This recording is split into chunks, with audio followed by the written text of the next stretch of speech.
Hello and welcome back to another session with our day-long in honor of Buddhist Global on the theme of compassion in action. This afternoon, we're very happy that Aya Soma has kindly agreed to lead the session. She's joyfully offered herself as the teacher on this occasion, for which we're all enormously grateful. See that huge smile at the opportunity to be of benefit to others by sharing the Dharma. She clearly really enjoys this as much as we do. So hello, Gita. Hello, Ella. Hello, James. James, she shaved her head again. Actually, I think that's still from yesterday. That would be the day if she shaved every single day. Not even I shave my head every single day. Do you shave your head every single day? Once a week. Okay. Once again, I'll turn it over to Aya Soma and let her do whatever it is she's doing. All right. Thank you, Bante. And thank you all for practicing together this special day for Buddhist Global Relief. So we've had some lovely conversations on compassion in action here at the monastery today. We have our friend Bradley, actually, who lives close by, who is practicing social distancing of the monastery here with us, gardening, social distant gardening. So you'll hear him perhaps in the sort of background, drawn out a little bit by the air. But okay, so we can start our afternoon with some meditation practice. So we can all get into a comfortable position. I'm already in a comfortable position, but you can find your comfortable position.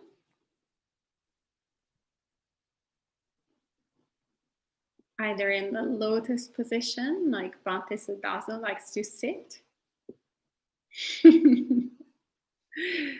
or in the half lotus, quarter lotus, Burmese style, or on a chair, standing up, walking. Whatever is comfortable for you and whatever is conducive to stillness of the mind. The important thing is not what we do with our bodies, but what we do with our minds, as Bhante Sudaso used to say over and over again. All right, and we can close our eyes or keep them slightly open if we're a little bit tired after lunch.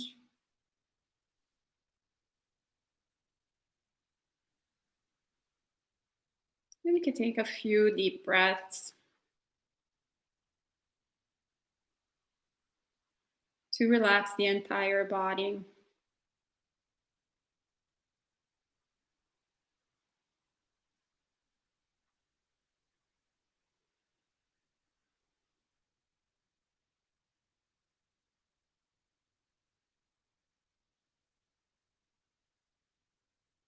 And as we breathe in and breathe out,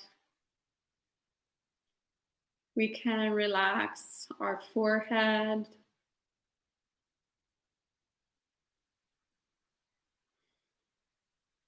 our shoulders,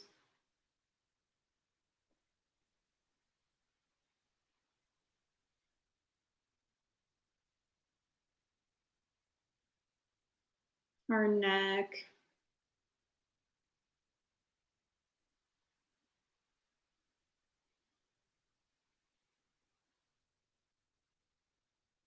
our belly, arms, legs. Can relax our entire body.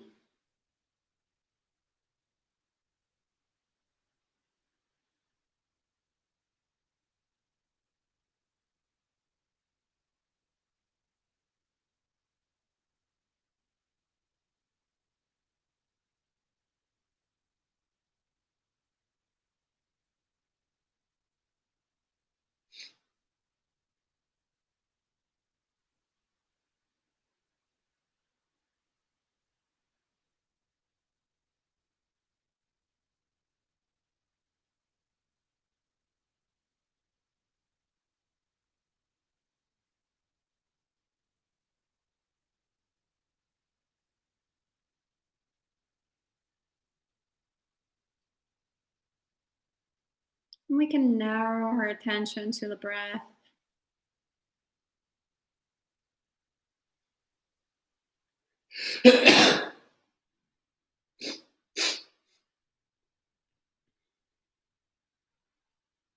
Feeling the air in and out of our nostrils.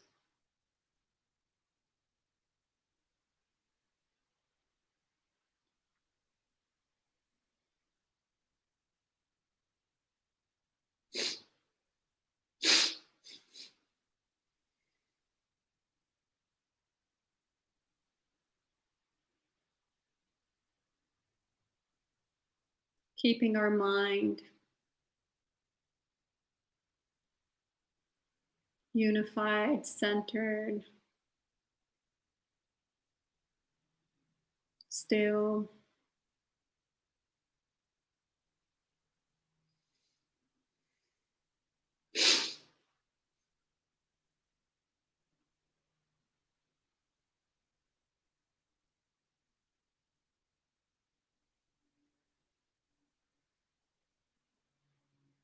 Watching the breath in and out in every single moment.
If the mind gets drowsy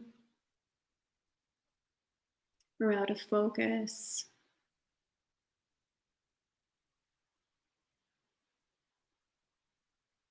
we can arouse energy,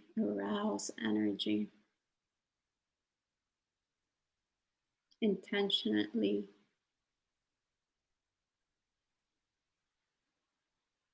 using the aid of a mantra if it's helpful.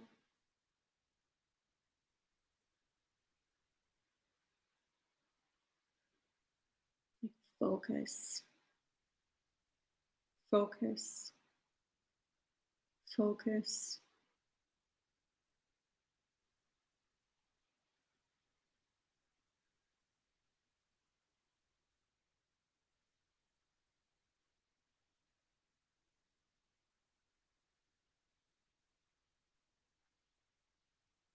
Trying to look at our experience with interest and curiosity.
Right, we can relax.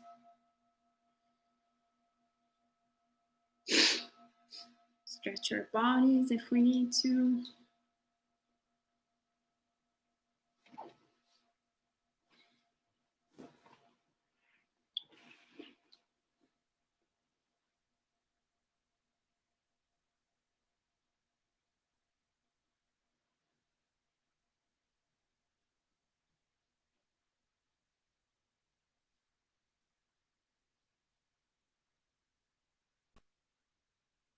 All right. That's very quiet.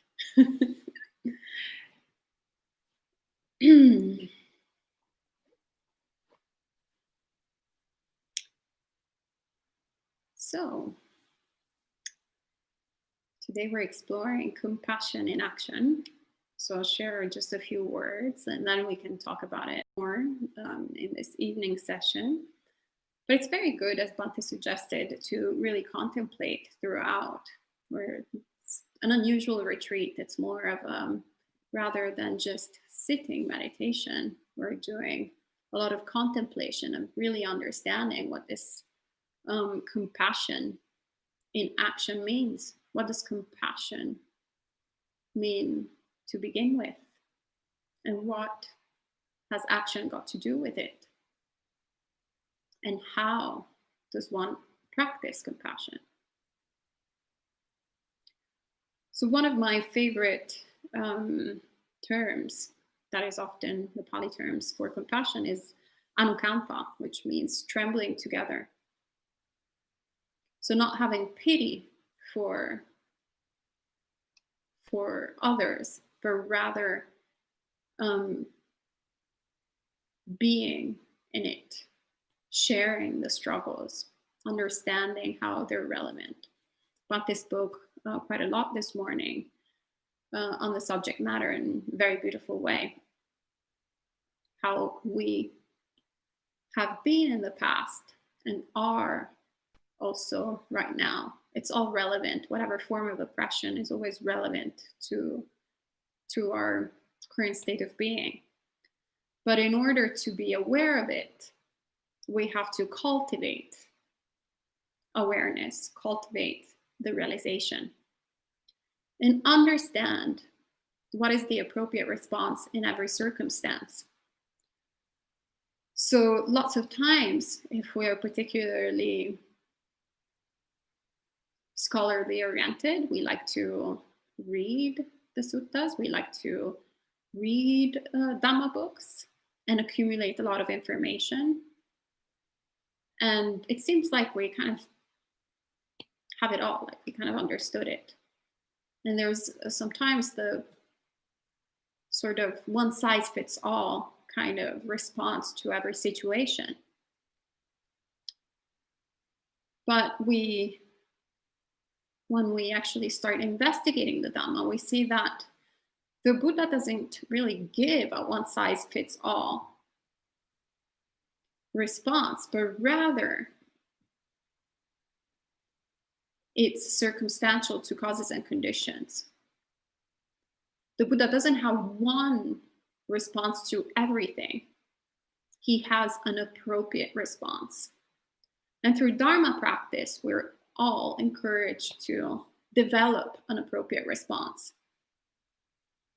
And how do we develop this appropriate response? We develop it through practicing and investigating the teachings. When I was a teenager, I used to be into Aikido, this Japanese martial art. And the way they train you is you do particular poses. You're normally working with another person who grabs you in a specific way, and you're supposed to take their energy and throw it back at them. So it's a defensive mechanism rather than an aggressive mechanism. So I was studying this martial art, and I had become proficient at using the energy whenever the person would get, block my hand like this. I was capable of getting them to fall down. And at a certain point, I was talking with this non-Aikido practitioner, and I was telling them about the practice, and I was like, okay, yeah, let's do this pose. And he grabs me like this instead of like this, and I was not capable of throwing him, using his energy to throw him on the floor. And I was like, no, you should be grabbing me here, not here. And he was like, yeah, as if like someone who assaults you is gonna go like, yeah, sorry, I got you in the wrong spot. So I was a beginner Aikido practitioner, so I was only capable of having that response. That was the only thing I had learned, but I hadn't mastered the technique to the point to be able to do the same thing if someone was taking me here. Of course, the person who was teaching me Aikido didn't matter where they were being held. They had understood experientially the practice, the exercises, in order to be perfectly capable of responding correctly. So it's in the same way we should approach Dharma practice. We do certain particular exercises we learn certain particular teachings, we fully, deeply understand them, fully, deeply master them. And then from there, we can get the right conditions to have an appropriate response. And a lot of times the question is always what can we do rather than what can the other people do? So it's interesting because, we've been talking about a lot these days about the current affairs, what is happening in this country, and the riots that are happening, or the protests, more better to call them. And a lot of times, as we discussed this morning, some people bring up that it's not the domain for monastics to talk about certain issues. And I think that Bhante clarified, I can say, our mutual position on the subject matter and some other Western monastics. But also, aside from taking monastics from the equation altogether, also there's a lot of discussion on how people who are protesting should act. And there's a lot of use of the Dharma in order, or use of certain Dharma teachings to condemn the actions of others. And that's when we have to, as Buddhist practitioners, be really, really careful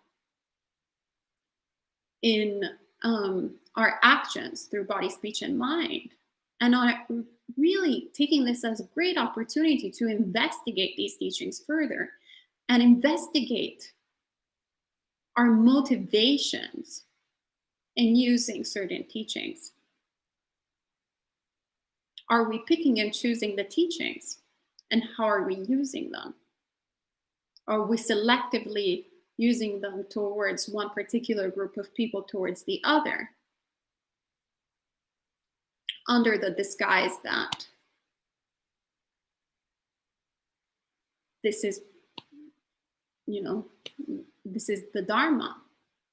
Or are we really investigating the situation?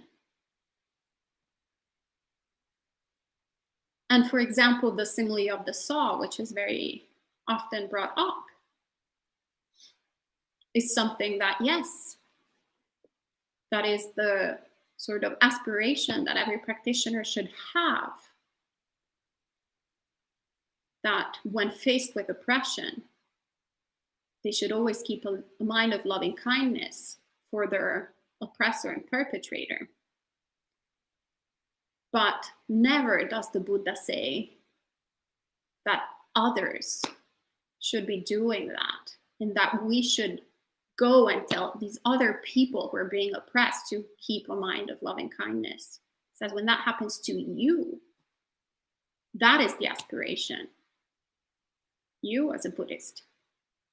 But you as a Buddhist should not, it's not our position, our duty to go and police other people's actions based on our conceit of superiority, of our moral highness.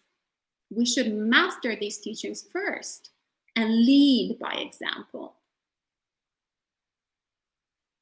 And so we see how the Buddha in the suttas, when is confronted with violence, that is the message that he brings forward. As Bhante Sudaso, this wonderful talk actually on how the Buddha was involved in politics at the time, and actually would give his, whether we like it or not, yes, the Buddha was into politics, and he would give advice to rulers. And when people were violent within the kingdom, the Buddha would not be condemning the people who were violent in the kingdom. He would not address that. That is not the problem, the Buddha would say. that is the symptom of the problem. So what we're trying to do with Buddhist practice is always wrapping up the causes and conditions of the problems, going to the root of it. So this is what the Buddha would tell the king when violence was erupting. He would highlight the causality, the chain of causality that led to the violence.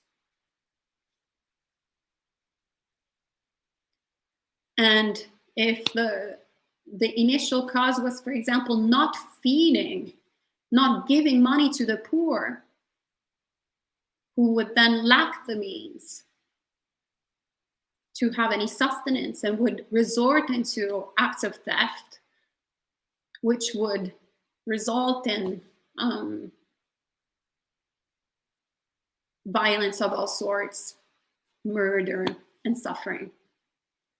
What he would address was then the solution is at the source. Where is the problem? The problem is not giving money to the poor. We should be giving money to the poor. So it's very important to really question why we think that the problem is the symptom. Or better, why are we only focused? If we're aware of the problem and we're aware of the symptom, why are we only concentrating our resources towards the symptom? Another quality that we have to, that we try to develop in Dharma practice is understanding others. And understanding others should not mean telling others how to feel, what to think, but understanding their point of view, understanding their suffering, understanding their circumstances, and being of support to others, trembling with others. Understanding that we have a shared suffering here, that all our happiness is at stake. All our lives are at stake here. Understanding, looking at things, excuse me, as they are. And asking, how can I relieve your suffering? Not telling someone, no, you're supposed to be like this, you're supposed to be like that, because my beautiful book on the shelf says this and that. No, that's not being Buddhist. That's just being someone who read a book. Someone has a bunch of cute Buddha quotes. But realistically, we can talk about the simile of the saw as much as we want, but I really want to see who is at a level of practice that when sawed to bits and pieces can keep mind of equanimity and loving kindness. Who? We have trouble even not getting enraged while driving when one cuts off on the road. So it takes a lot of arrogance to tell to people who are suffering that they should be. People who are victimized, who resort to acts of extreme actions. We resort to tell them what to do. Well, I say we shouldn't even get to telling them what to do. We should ask them what they need. That's what one should do. What do you need? That is the appropriate response. How can I help you? Excuse me. That's the appropriate response. Not you should be doing this, you should be doing that, you should be doing this.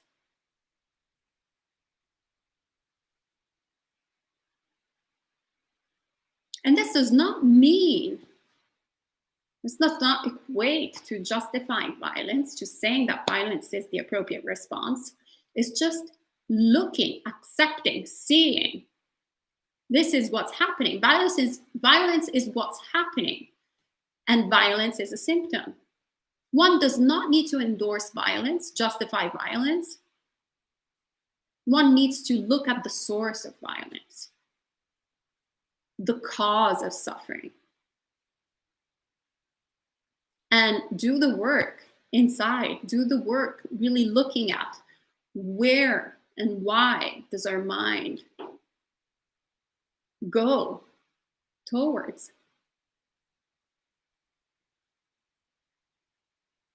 And how are we biased towards groups of people or towards certain particular events?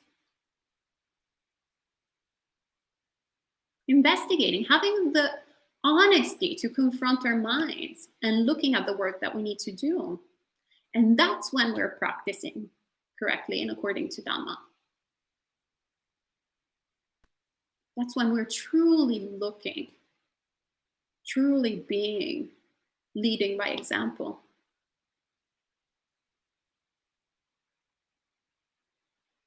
And I'm very personally grateful to Venerable Bhikkhu Bodhi, who is, as we've mentioned, the founder of Buddhist Global Relief, to lead by example. It's incredible to have a Western monastic who is an incredible scholar, an incredible practitioner, and also practices in this way. Practices compassion, really looks, acknowledges the presence of suffering in this world, and tries to create the conditions for some release from suffering, which is why it's Buddhist Global Relief.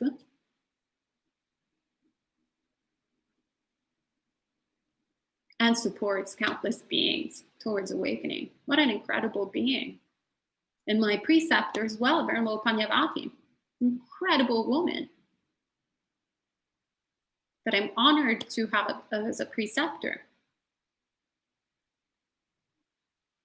who has been, as an African American woman, has been through lots and lots. She's 70 years old. She just turned 70 the other day, who has been through countless horrible oppressions in this country. Her family, her ancestors were enslaved in North Carolina.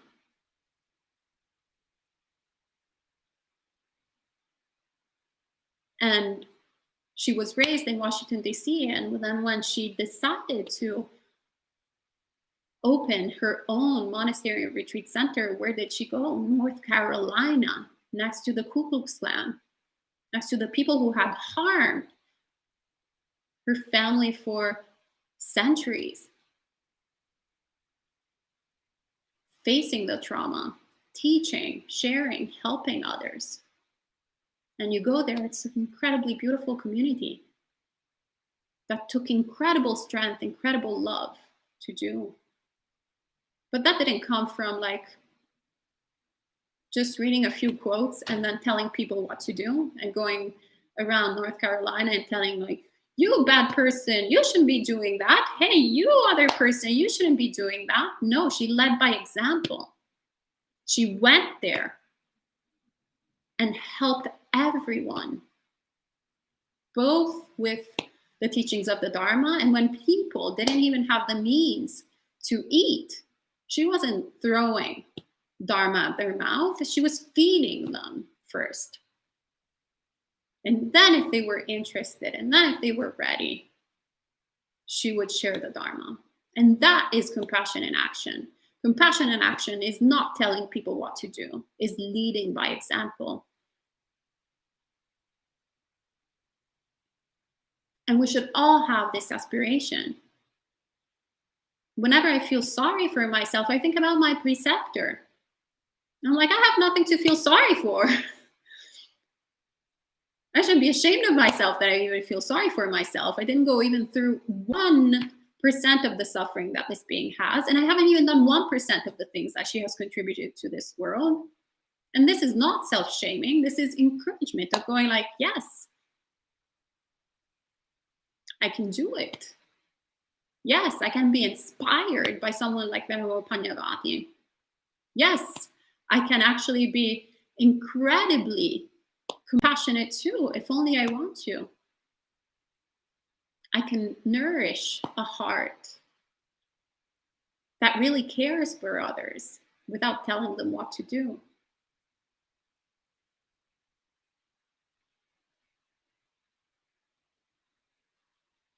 So yeah, so I encourage everyone to really understand that most of the time we're like me when I was a teenager. We just know how to react with this, but we're trying to really understand, really get comfortable with this practice in order to understand that there is a deeper meaning to it,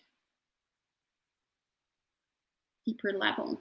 And then it comes natural. It's not something that we're just quoting sutta quotes or quoting cute talks of different Asian masters, but it becomes a lived experience because something that it's really relevant because we have contemplated it and thought about it. So just like Bante encouraged you this morning, I encourage you as well to have these conversations, really like try to listen to people around you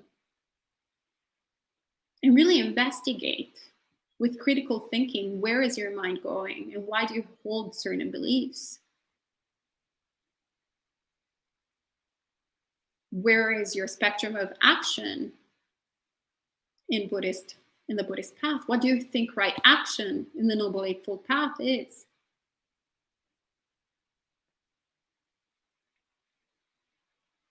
All of these things need to be investigated. Otherwise, there is no path.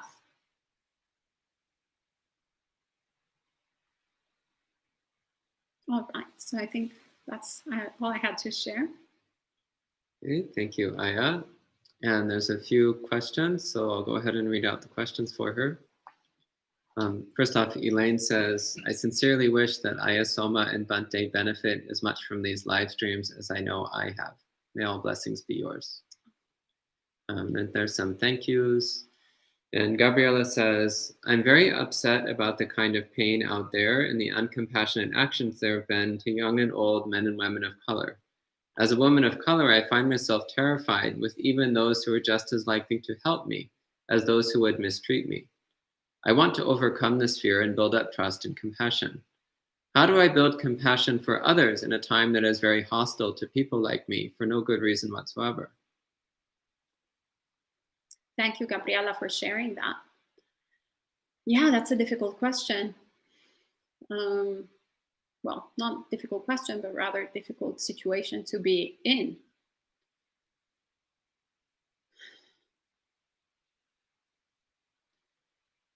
Well, what I can share is I've never shared the experience of being threatened to that extent.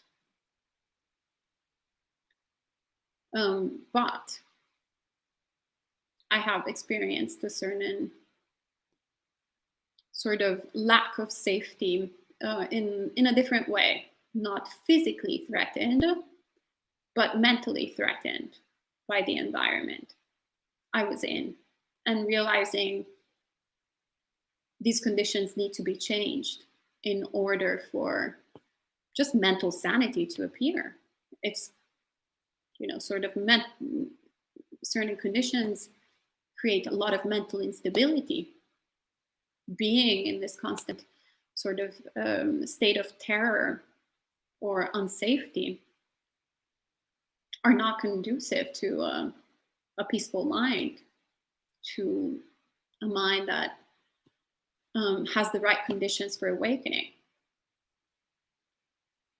So in my life, I have the privilege, I realized the privilege to step out from that situation. But I realized that, especially when it comes to race, it's very different. One cannot step out most of the time in this country.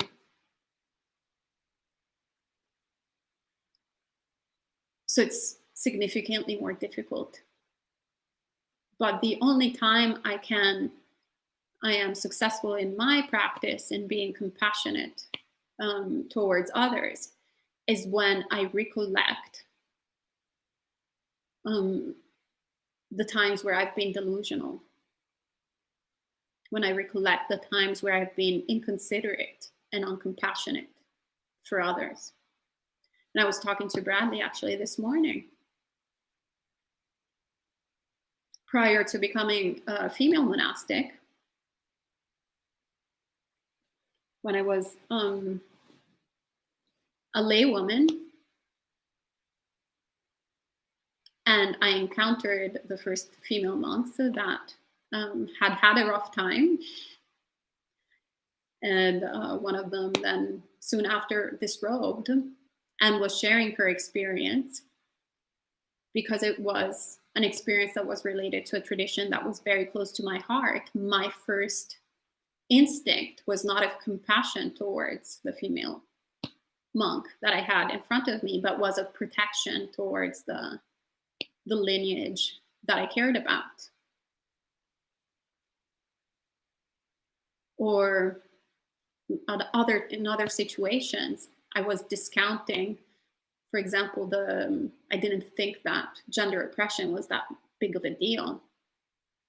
I had more compassion towards oppression by race, which was not something that I was experiencing personally. So in hindsight, all of these reactions came from delusion. I hadn't done the work to even realize that a lot of what I think I am is the product of conditions, causes and conditions outside. And a lot of these causes and conditions come from systems of oppression,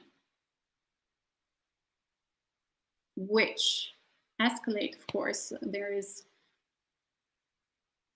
the intensity of it and the way that we can kind of get outside of it, which is why it's important to denounce them. But it's also important to understand that we're all delusional in certain respects to one degree or another. It wasn't until, actually, I have to say, until I became a female monastic that I started caring truly deeply about women's rights. And that's because this form puts me in a situation where a lot of times there are extreme situations that I'm put in where things that I gave for granted for my entire life aren't present anymore. And where I am dealing with women who have been brainwashed since they were born and thinking that they are inferior by birth, that they don't have chances for awakening due to their gender. So all of these concepts that I never had to deal with, I never had the privilege to deal with, they were completely foreign to me. So yeah, the biggest lesson of this has been really of seeing in myself that until I was actually oppressed, my compassion was very weak, or was very sort of categorized. But now I realize the danger in that. Realize that privilege of not caring is really not a privilege at all. Creates an ugly mind, an ugly state of being, an indifferent mind. A life that is not worth living at all. And definitely it's not a mind that leads towards liberation. So we need to have compassion. We need to nurture our compassion, understanding that whoever is perpetrating awful things is really accumulating a huge amount of bad karma, and actually has already accumulated so much bad karma because they're in the position to do that. when I watched the video of George Floyd, the first thing that actually came to my mind was when I was watching the police officer, the first question, which is what I asked Bante, I was like, what the hell has this person done in the past to have the conditions of being so cold-heartedly killing someone? The more the person was asking for help, the more this man was tightening up his throat. It was shocking. I think that is what shocked me the most. More than the killing itself, the way that the killing was perpetrated, knowingly, consciously, and the sort of coolness of mind through which this was perpetrated. It wasn't something that was, in the rush of the moment, in the heat of the moment, with lots of things happening, action happening. No, this was over a long period of time. There was lots of awareness in the killing. It was no different than when Stan the cat is chasing the mouse, looking there, knowing exactly what he's about to do, planning it, looking at it, and then getting into the killing with some sort of kind of deliciousness of the killing. That is what is ferocious.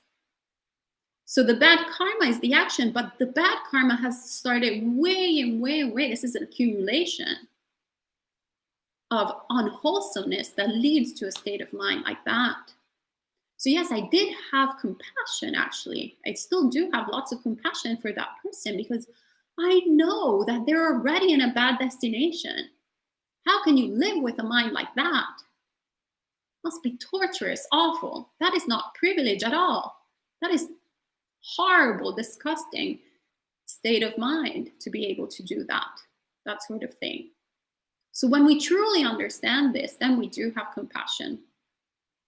But we also, compassion doesn't mean like, oh yes, we just accept things for what they are. No, we create conditions for this not to happen.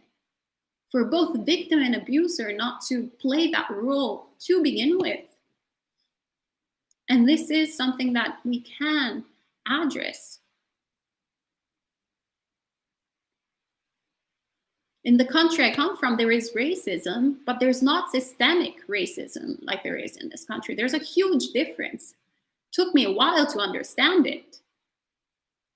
But yes, now I see it clearly. There are certain things that just don't exist where I'd never seen. They're shocking to me. And you can say everything about Italy except that it's not a racist country. It is a racist country. There is racism in Italy, but there is not systemic racism. So yeah, this is something that has to be addressed. Not only can be addressed, it has to be addressed. And yes, it's unfortunate that you have to go through this. I'm really, really sorry, and I have lots of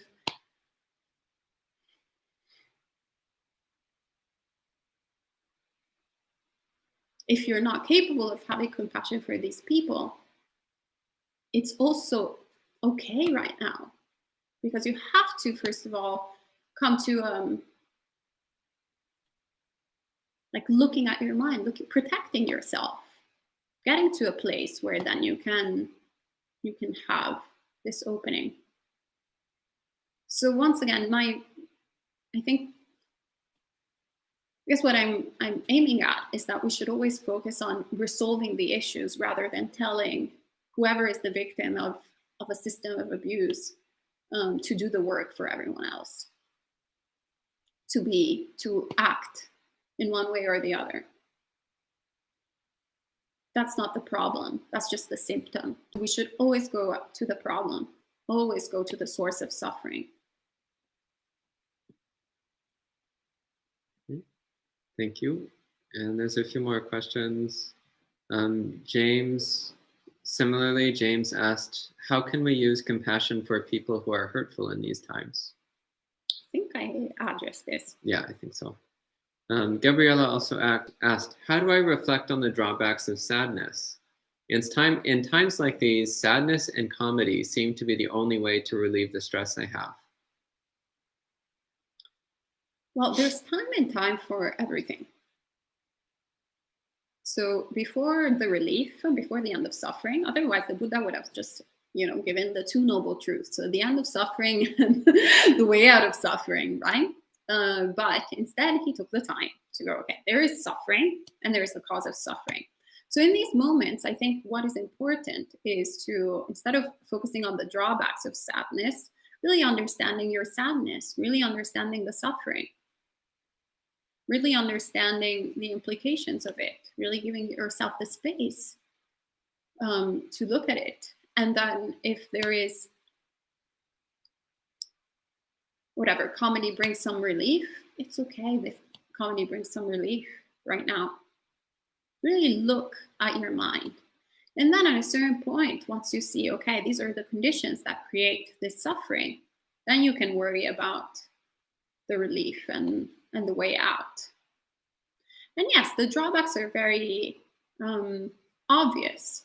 Whenever we indulge in unwholesome mind states, the first person that we're hurting is ourselves. And this is not an empty platitude. It's true, it's real. But at the same time, it's also our instinct to do so. So it's only through practice that we can come to a realization, an experiential realization of suffering, which is also the suffering that we're inflicting to ourselves. So it's still part of the first noble truth, The drawbacks is also still part of the first noble truth, but we have to understand it, look at it, without looking at the drawbacks as in like, okay, I want to get out of this, but really looking, okay, yeah, my situation is really crappy right now. But yeah, when I came to a lot of realizations of my situation, I cried nonstop for 14 hours. Svante saw me for partial that time, and he was like, whoa, it's like really intense. I mean, I understand she's Italian, but like, it's like over the top. But yeah, I was both seeing this is suffering and these are the drawbacks of the sadness, but it still can't do anything about it. So that was not the time to get out of it. That was just the time to understand what the hell I was dealing with. And sometimes it still happens. I might not be the direct recipient of the current state of affair. I qualify as the white box person here in this country. But doesn't mean that just because it doesn't affect me personally, it doesn't provoke strong emotions in me. It totally does.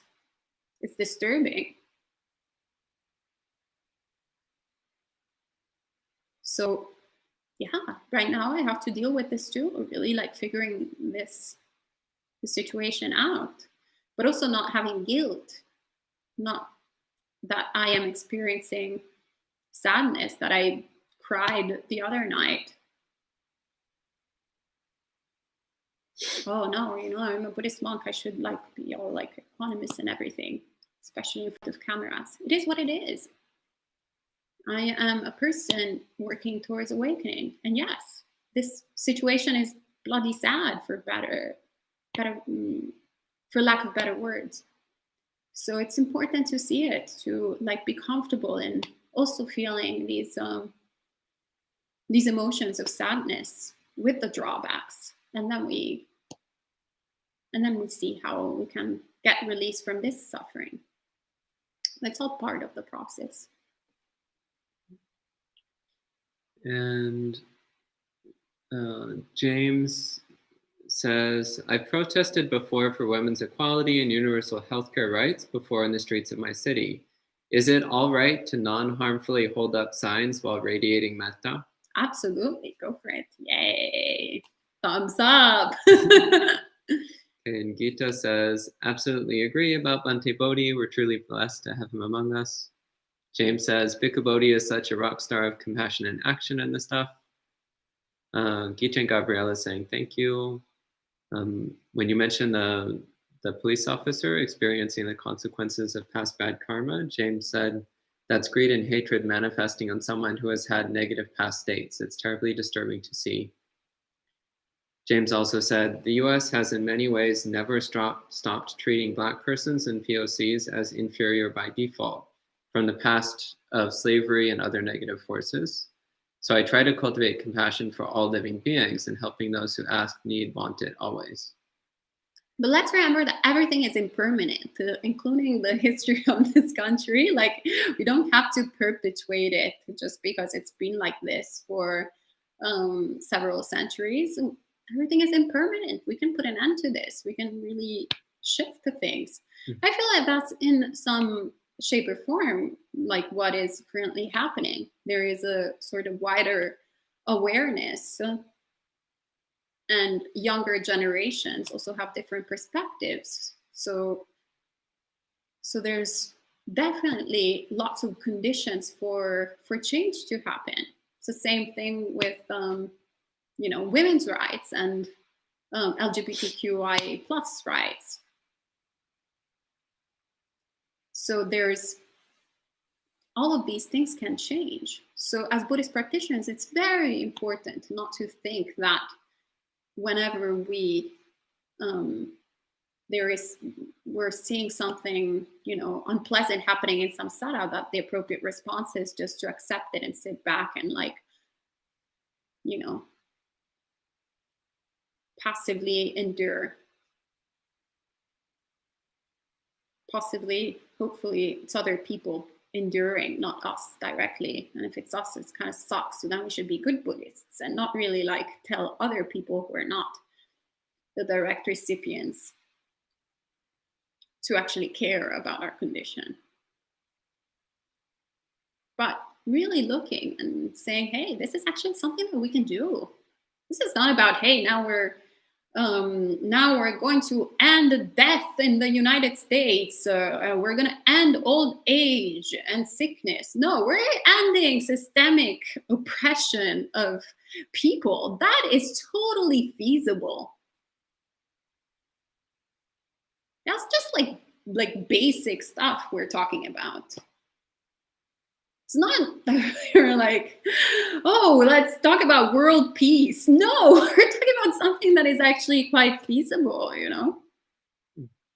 Just because it has been present in this country for quite some time doesn't mean that it should always be there and that we should be okay with it. No, we should not be okay with it. And even worse, that we've allowed it to be present for so long. That's what's bad, not doing something about it. And Gabriella says, racism is extremely present in US culture, and in Hispanic culture, sexism is rampant, and I renounced both of them strongly with all my heart. I have been physically attacked for being a woman, and I have been thrown out of stores for being a brown girl. So something I'm extremely aware of, and at some point I stopped feeling safe in mass transit. I stopped feeling safe in malls and shops. It's why I only feel safe at home. It left me housebound for years. The coronavirus made access to Dhamma groups and Dhamma classes, which brought me comfort. You brought me comfort. Thank you, Aya and Bhante, and thanks everyone. Oh, much metta to you, Gabriella. Yeah, I'm sorry that you've had to face all of these conditions, and really remembering that it's not your fault and that you're not the problem. And that this is a situation that we should all be working on to make it so that people don't have this experience of incredible lack of safety, which is also why it's very important that Buddhist organizations, Buddhist temples that us monastics should be vocal about these things, because a place, a spiritual place, should be a safe place for everyone, not just for a group of people that looks in one way, dates in a certain way, has a certain gender, but for everyone.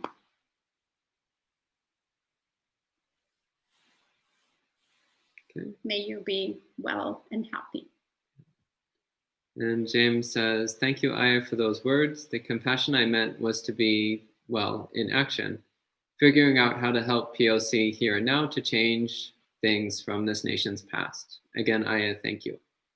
Yeah, I think it's also very important to really look up when it's not when we are not affected directly by a particular pattern of injustice or oppression, to really look up to the people that are the subject of the oppression and seeing what they have to say about it. What are the solutions that they are offering, rather than presenting solutions? And there are incredible.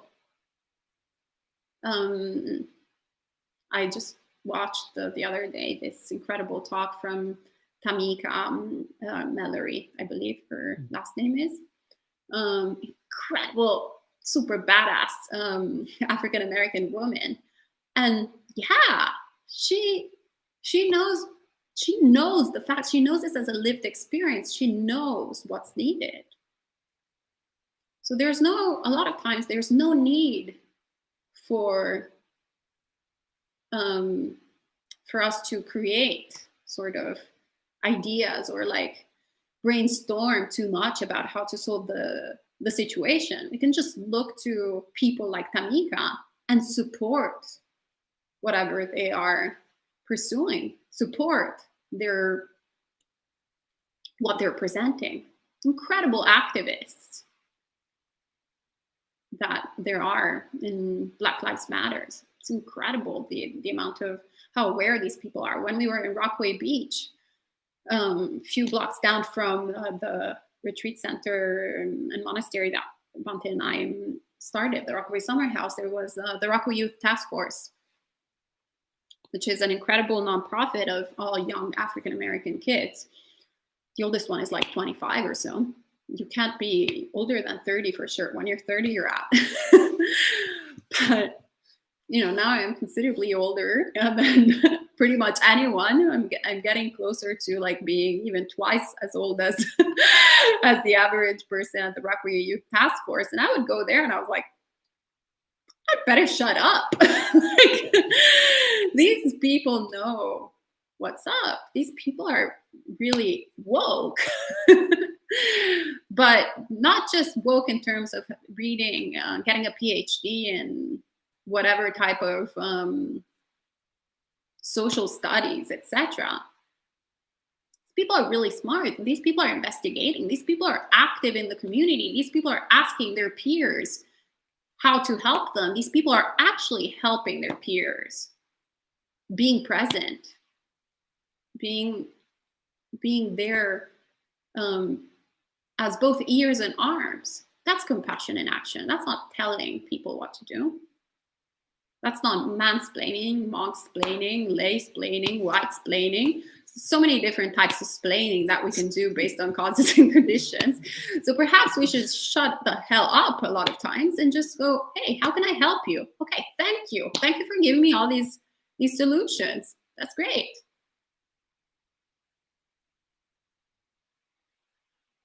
And that's awesome. Yeah, that's how we a lot of times are helpful, or more helpful by shutting up and supporting rather than